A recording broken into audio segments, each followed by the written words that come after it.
You guys were early enough? Just a couple minutes late, but we never hold it. Oh, okay, there we go. Never hold it against them. Mm-hmm. At least I'm here.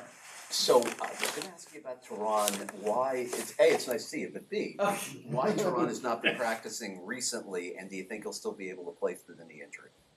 Because he prefers my Friday press conferences for you to ask about him.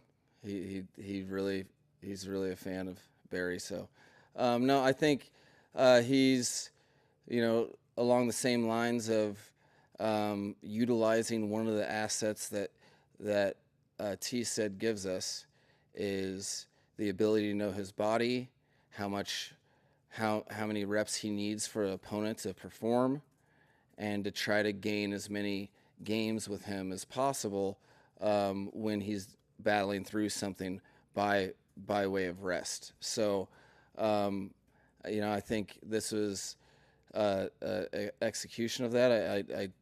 I think pending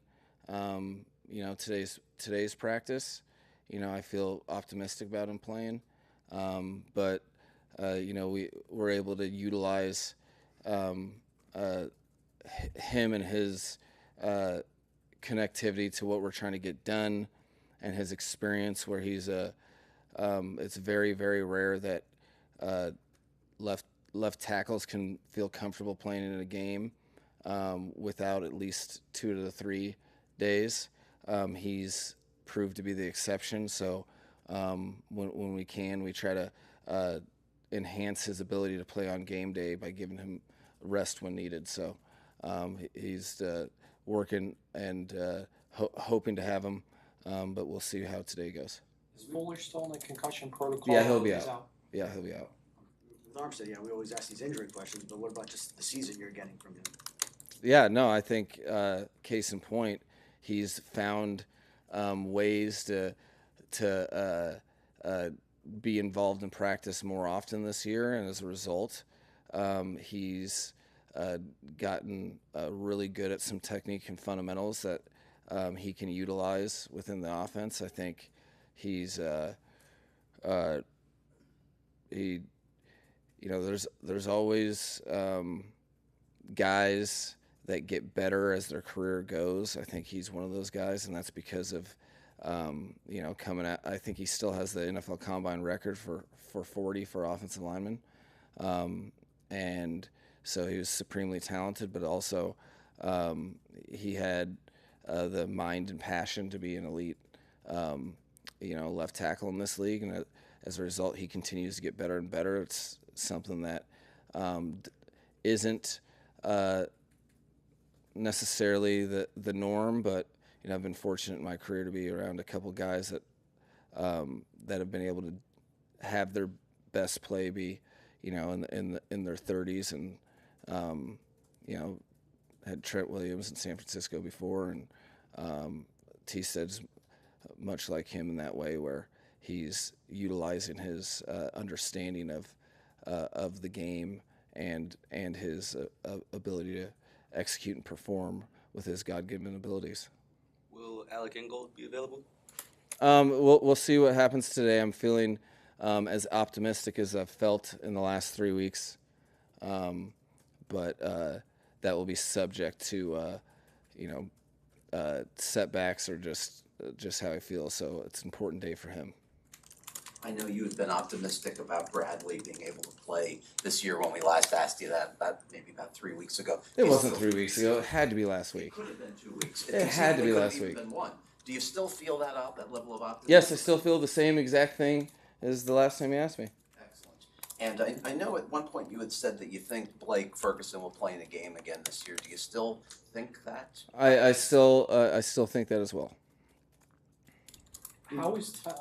How is Tyreek Hill navigating his wrist pain as far as you can tell? Phenomenally. Understanding, I think he was really empowered by the information of the deep dive of finding out, all the pros and cons of the variables, that the way to treat it, and to understand that it's going to heat up on him sometimes, and how to prevent that. while also not changing his game too much. You know, I think with a competitor like that, sometimes it's hard to tell how much it's hurting him, you know, because adrenaline, he seems to fight through and will himself to certain things. But I think more than anything, when your captain is not only executing but doing so in spite of an ailment, it leaves a locker room full of players that have a tough time making excuses. So I think that's a big deal when your best players are willing to do whatever it takes in the game of football, which a lot of times has some sort of pain tolerance involved, just by the nature of a very violent or very physical and violent sport. That that how to manage it. He's putting a clinic on how to manage it, how to treat it, and how to perform. And so very, very grateful for the way he's attacking that. Can you talk about managing the challenges of 2 games in 5 days coming up? Although this is such an important game, you have to take it 1 week at a time. But just knowing on the back end, you have another. You're telling me we have 2 games in 5 days? Sunday on Thursday. No, that will come to my awareness very quickly after the only thing that exists, which is today's practice, and then there's another day of preparation, and then the Patriots game. But I think simplicity in situations like this are of primary importance.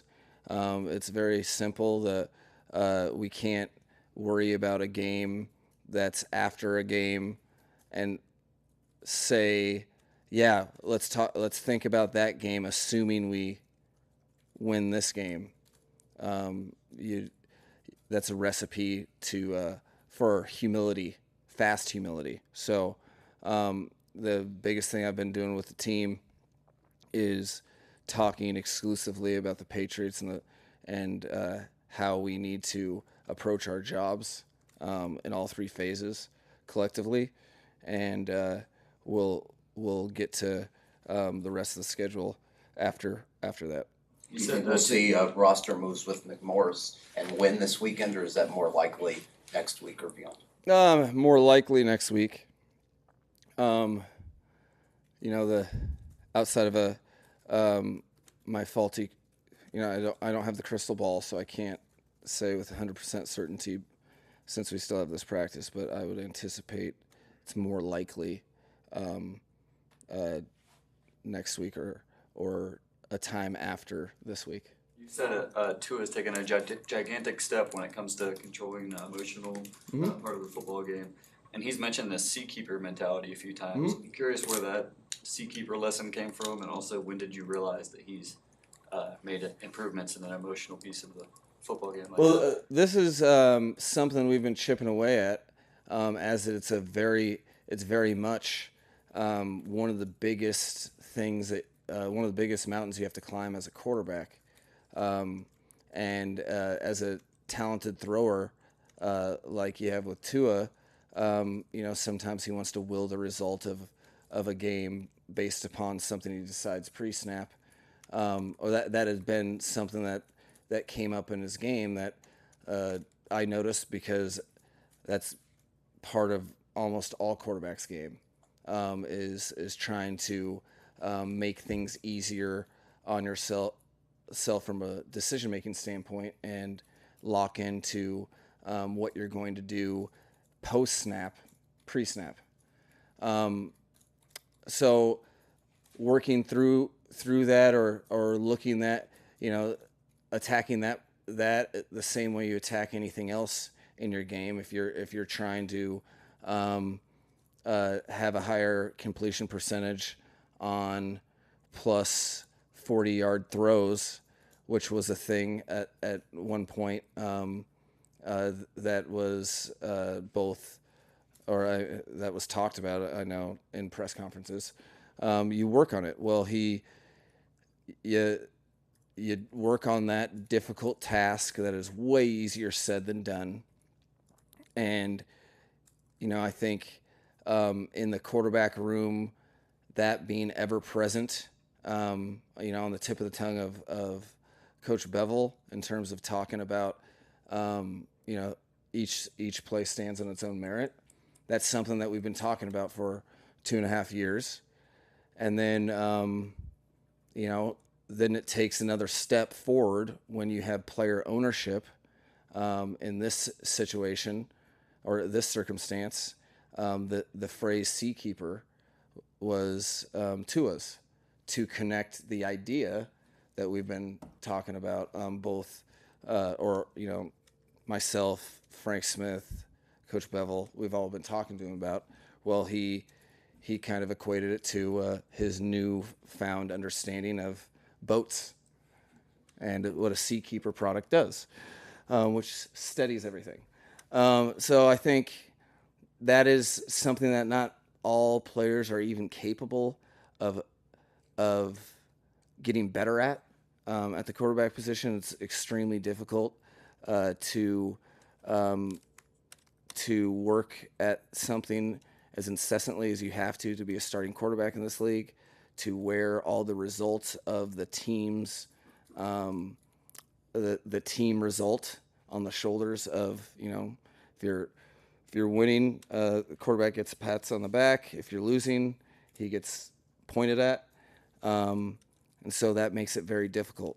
But it's also one of the biggest things that you can equate to his recent play is his mastery of that in those games, and that once you have mastered it in one game, it doesn't mean that you can master it for the next. That is something that is ever present, that you're always thinking about your mindset based upon both success and failure within a game, and how to appropriately play the position, which is classic Tua, great learner, and he's learning better and better.